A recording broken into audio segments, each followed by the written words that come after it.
የመጽሐፍ ቅዱስ ተወስኖ መወሰንና ነጻ ፍቃድ ትምህርት የኒቅያ በፊት የቤተ ክርስቲያን አባቶች አመለካከት።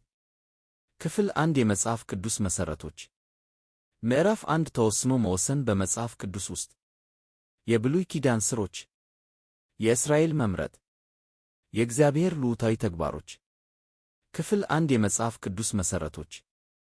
ምዕራፍ 1 ተወስኖ መወሰን በመጽሐፍ ቅዱስ ውስጥ የብሉይ ኪዳን ሥሮች፣ የእስራኤል መምረጥ።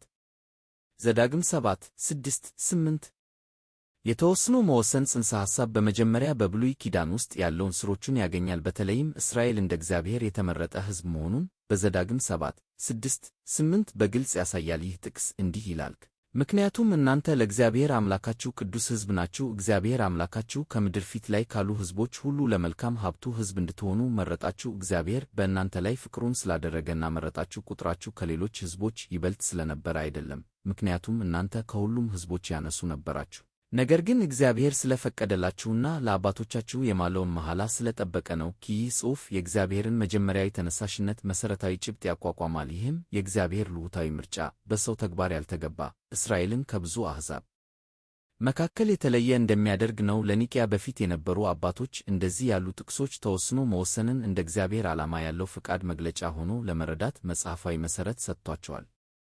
በዘዳግም 7:6-8 ያለው የእስራኤል መምረጥ በርካታ ዋና ስነ መለኮታዊ ነገሮችን ያጎላል። በመጀመሪያ የእግዚአብሔርን ብቸኛ ተግባር ያሳያል። የእስራኤል መምረጥ በተፈጥሯዊ ተበላይነት፣ በቁጥር፣ በሥነ ምግባር ወይም በሌላ ላይ የተመሠረተ አይደለም፣ ነገር ግን በእግዚአብሔር ፍቅርና ለቅድመ አባቶች አብርሃም፣ ይስሐቅ፣ ያዕቆብ በተገባው የቃል ኪዳን ታማኝነት ላይ ነው። ይህ በሰው ብቃት ሳይሆን በእግዚአብሔር ነጻነት ላይ የተመሠረተ ተወስኖ መወሰንን ይጠቁማል። ይህም በኋላ በአዲስ ኪዳን ያለውን የጸጋ ጽንሰ ሐሳብ ይመሳሰላል። በሁለተኛ ደረጃ የዚህ መምረጥ የቡድን ተፈጥሮ ጠቃሚ ነው። እግዚአብሔር ግለሰቦችን ሳይሆን ሕዝብን ይመርጣል። ይህም የጋራ ዓላማን እስራኤል እንደ የካህናት መንግሥት ዘጸአት 14 ያመላክታል እንጂ የእያንዳንዱን ሰው ዕጣ ፈንታ በዝርዝር መወሰን አይደለም። ይህ የቡድን ትኩረት አባቶች ተወስኖ መወሰንን እንደ እግዚአብሔር ለሰው ልጆች ያለው አጠቃላይ ዕቅድ እንጂ የግለሰብ ዕጣ ፈንታዎችን በጥንቃቄ መንደፍ አይደለም ተብሎ እንዲመለከቱት ተጽዕኖ አሳድሮባቸዋል። ይሁን እንጂ የብሉይ ኪዳን አውድ መምረጥን ከሰው ምላሽ ጋር ያዋህዳል። ይህም ለነጻ ፍቃድ ውይይት ግንኙነት አለው። ዘዳግም ብዙ ጊዜ እስራኤልን ታዛዥነትና ታማኝነትን እንደ የቃል ኪዳን ግንኙነታቸውን ለመጠበቅ ሁኔታ ይጠራል። ለምሳሌ ዘዳግም 7:9-11 ይህም የእግዚአብሔር ምርጫ የሰውን ተግባር እንደማይሽረው ይጠቁማል። በእግዚአብሔር ልዑታዊ መምረጥን እስራኤል ሕይወትን መምረጥ ዘዳግም 30:19 መካከል ያለው ውጥረት አባቶች በኋላ የሚያነሱትን መልክ ያሳያል። ለምሳሌ በእስራኤል ታሪክ ውስጥ ያሉ ተደጋጋሚ የዓመፅና መልሶ መመለስ ውደቶች፣ ለምሳሌ መሳፍንት ግዞት፣ የእግዚአብሔር ምርጫ ቢቆይም የሰው ውሳኔዎች ያንን ግንኙነት መፈጸም እንደሚቀርፉ ይጠቁማሉ። ለኒቅያ በፊት የነበሩ አባቶች ዘዳግም 7:6-8 እና ተመሳሳይ ጽሑፎች፣ ለምሳሌ ዘፍጥረት 12:1-3፣ ኢሳይያስ 41:8-9 የአዲስ ኪዳን መምረጥ ጭብጦችን ለመተርጎም መነጽር ሆኖ ያገለገሉ ሆናል። ለምሳሌ ቤተ ክርስቲያን እንደ አዲስ እስራኤል ትርጓሜያቸው በአውግስጢኖስ በኋላ በግለሰብ ተወስኖ መወሰን ላይ ባለው አጽንዖት ሳይጫን የእግዚአብሔርን መጀመሪያዊ ፍቅርና ዓላማ ሊያጎላ ይችል ነበር፣ የሰውን ተሳትፎ ቦታ ጠብቆ። ይህ የብሉይ ኪዳን ሥር ስለዚህ የመጀመሪያ ክርስቲያኖች ልዑካዊነትን በቃል ኪዳን ማዕቀፍ ውስጥ እንዴት እንደተረዱት ለመከታተል ወሳኝ መነሻ ይሰጣል። ከዘዳግም 7:6-8 በተጨማሪ ሌሎች በርካታ የብሉይ ኪዳን ጥቅሶች የእስራኤልን መምረጥ መረዳታችንን ያጠናክራሉ። የመለኮታዊ ልዑካዊነትን ጭብጥ እያጠናከሩ የሰው ተጠያቂነትን ይጠቁማሉ። እነዚህ ጽሑፎች የኒቅያ በፊት አባቶች ተወስኖ መወሰንና ነጻ ፍቃድን ሲተረጉሙ የነበሩትን ሰፊ መጽሐፋዊ አውድ ይሰጣሉ። ዘፍጥረት 12:1-3 እግዚአብሔርም ለአብራም እንዲህ አለው፣ ከአገርህ ከዘመዶችህ ከአባትህ ቤትም ወጥተህ አገር ሂድ፣ እኔም ታላቅ ሕዝብ እንድትሆን አደርግሃለሁ፣ እባርክሃለሁ፣ ስምህንም አከብራለሁ፣ በረከትም ትሆናለህ፣ በአንተም የምድር ወገኖች ሁሉ ይባረካሉ። ይህ ወደ አብራም የተጠራ መሠረታዊ ጥሪ የእስራኤልን መምረጥ መጀመሩን ያመለክታል። ይህም በእግዚአብሔር ነጠላ ተነሳሽነት ላይ የተመሠረተ ነው። አብራም ያለ ቀደም ምስጋና ተመርጧል። በውር ያለው ጣዖት አምልኮ ኢያሱ 24:2 ይህን ያጎላል። የመምረጥ መሠረት የመለኮታዊ ጸጋ መሆኑን ያሳያል። ኮታላክስ እና ሁለንተናዊ በረከት የሚለው ተስፋ የቡድን ዓላማን ይጠቁማል፣ የግለሰብ ዕጣ ፈንታ ብቻ ሳይሆን። ይህም ከዘዳግም የቡድን ትኩረት ጋር ይጣጣማል። ይሁን እንጂ አብራም ከሐራን መውጣቱ መታዘዝ የሚጠይቅ እምነትን ያመለክታል። የሰው ተግባርን በተሸሽጎ መግቢያ ያስተዋውቃል። ለአባቶች ይህ ተወስኖ መወሰን የእግዚአብሔር ዕቅድ በፈቃደኝነት ተሳትፎ መግለጡን ያሳያል። ይህም ተወስኖ መወሰን መናፍቅነቶች ጋር ተቃራኒ በተደጋጋሚ ያረጋገጡት ተባባሪነት ነው። ኢሳይያስ 41 8 9 እናንተ ግን እስራኤል ባሪያዬ ያዕቆብ የመረጥማችሁት የአብርሃም ዘር የኔ ወዳጅ ከምድር ዳርቻዎች የወሰድኋችሁ ከሩቅ አንጻዎቹም የጠራማችሁ አንተ ባሪያዬ ነህ መረጥኩህ አልጥለክህም ብዬ የነገርኋችሁ። በእስራኤል ምድረ በዳ ወቅት የተነገረው ይህ ጥቅስ ቢቀጡም የመምረጥ መታረቁን ያረጋግጣል። የእግዚአብሔር መምረጥ ከአብርሃም ጋር ያለውን ግንኙነት ጋር የተሳሰረ ነው፣ ቀጣይነትና የመለኮታዊ ታማኝነትን እንጂ የእስራኤልን ብቃት አያጎላም። ከመረጥኩ ከቢያር የሚለው ግስ ዘዳግም 7:6ን ያስተጋባል፣ ልሁታዊነትን ያጠናክራል። ይሁን እንጂ እግዚአብሔር ዓመፀኛ ሕዝብን የመመለስ ተስፋው የሰው ተግባራት ለምሳሌ ወደ ምድረ በዳ ያመራው ጣዖት አምልኮ የመምረጥ ልምድን መኖሩን ሳይሆን እንደሚነካ ይጠቁማል። አባቶች ይህን የእግዚአብሔር ቀድሞ ዕውቀት ከሰው ነጻነት ጋር እንደሚኖር ማስረጃ አድርገው ተመለከቱት። ይህም በጽሑፎቻቸው ውስጥ የሚታይ ሚዛን ነው።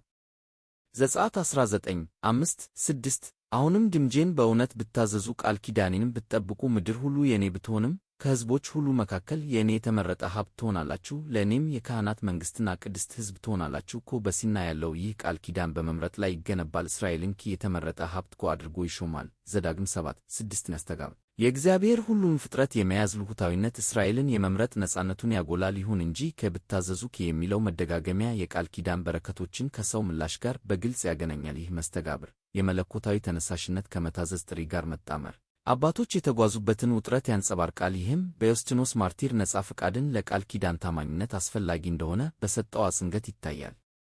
እነዚህ ጥቅሶች በጥምረት መምረጥን እንደ እግዚአብሔር ጸጋዊና ዓላማ ያለው ተግባር ያሳያሉ፣ ብዙውን ጊዜ በቡድን ወሰን ያለ። ይህም ለሰው ተግባር ቦታ ይተዋል። የኒቅያ በፊት አባቶች እነዚህን ጥቅሶች ሲተረጉሙ ተወስኖ መወሰንን እንደ እግዚአብሔር ሰፊ ዕቅድ፣ ሕዝብን ለክብሩ መጥራት መልሰው ተመለከቱት። ያንን መፈጸምን የሚቀርጹ ስነ ምግባራዊ ምርጫዎችን ሳይ የብሉይ ኪዳን ሥሮች የእግዚአብሔር ልዑታዊ ተግባሮች ዘፍጥረት 50:20 ኢሳይያስ 46:9-10 ብሉይ ኪዳን የእግዚአብሔርን ልዑታዊ ተግባሮች እንደ ተወስኖ መወሰን ትምህርት መሠረት ያቀርባል። በሰው ታሪክ ውስጥ በክስተቶችና ውጤቶች ላይ ያለውን የላቀ ሥልጣኑን ያሳያል። ሁለት ዋና ጥቅሶች ዘፍጥረት 50:20 እና ኢሳይያስ 46:9-10 ይህን ልዑታዊነት በግልጽ ያሳያሉ። የኒቅያ በፊት የነበሩ አባቶች ተወስኖ መወሰንን በመጽሐፍ ቅዱስ ታሪክና የእግዚአብሔር ዘላለማዊ ዓላማ መግለጫዎች ውስጥ እንዴት እንደመሠረቱ ግንዛቤ ይሰጣሉ።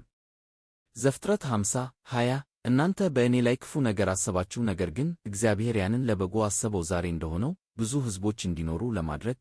ይህን ቃል ዮሴፍ ለወንድሞቹ ከተሰጠበት በኋላ ከተግባራቸው በኋላ በምድረ ግብፅ ባርነትና በመጨረሻም መነሳት ውስጥ ገብቷል። ይህ ጥቅስ እግዚአብሔር የሰውን ፍላጎቶች ለታላቅ ዓላማ መልሶ መጠቀም መቻሉን ያጠቃልላል። የዮሴፍ ወንድሞች በቅንዓት የሸጡት ነጻ ተግባር ክፉ ተግባር ነበር፣ ነገር ግን እግዚአብሔር በረሃብ ወቅት ሕይወትን ለመጠበቅ ለአብርሃም የተሰጠውን ተስፋ ዘርተ 3 ለመፈጸም እነዚህን ክስተቶች በልኩታዊነት መርቷል። ዕብራይስጥ ግስ ያቡ አሰበኩ በሁለቱም ወገኖች ላይ ፍላጎትን ይጠቁማል፣ ነገር ግን የእግዚአብሔር ዓላማ ያሸንፋል። ለኒቅያ በፊት የነበሩ አባቶች ይህ ተወስኖ መወሰን የሰው ምርጫዎችን በመሻር ሳይሆን ወደ መለኮታዊ ዕቅድ በመስማማት እንደሚሠራ ይጠቁማል። ኢሪኒዮስ ለምሳሌ ይህን እንደ እግዚአብሔር ዕውቀት ከሰው ተግባር ጋር መስማማት ማስረጃ ሆኖ ሊመለከተው ችሎ ነበር። ይህም በግኖስቲክ ዕጣ ፈንታ መከላከያ ውስጥ ያለ ጭብጥ ነው።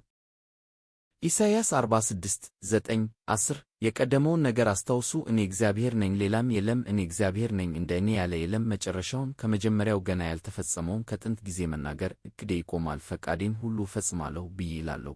ይህ የትንቢት መግለጫ የእግዚአብሔርን ልዑታዊነት ከባቢሎን ጣዖታት አቅመ ቢስነት ጋር ያነጻጽራል። እዚህ እግዚአብሔር ክስተቶችን ቀድሞ የመረዳትና የመወሰን ልዩ ችሎታውን ያረጋግጣል። መጨረሻውን ከመጀመሪያው መናገር ከዕብራይስጥ ዕቅድ እና ፍቃድ ቃላት ታሪክን የሚያቋርጥ የማይበጠስ መለኮታዊ ፍቃድ ያጎላሉ። ከሰው ዕቅዶች በተለየ የእግዚአብሔር ዓላማ እርግጠኛ ነው። ይህም ውጤቶች ከእርሱ ዘላለማዊ ዕቅድ ጋር የሚስማሙበትን ተወስኖ መወሰን ማዕቀፍ ይጠቁማል። እንደ ዮስጢኖስ ማርቲር ያሉ አባቶች ይህን እንደ እግዚአብሔር አጠቃላይ ልኩታዊነት ይተረጉሙት ነበር። እያንዳንዱን ተግባር በጥቃቅን አስተዳድሮ ሳይሆን የእርሱ መዳኛ ዓላማዎች እንደ እስራኤል መዳን ቢቃወሙም እንኳ መፈጸማቸውን ያረጋግጣል።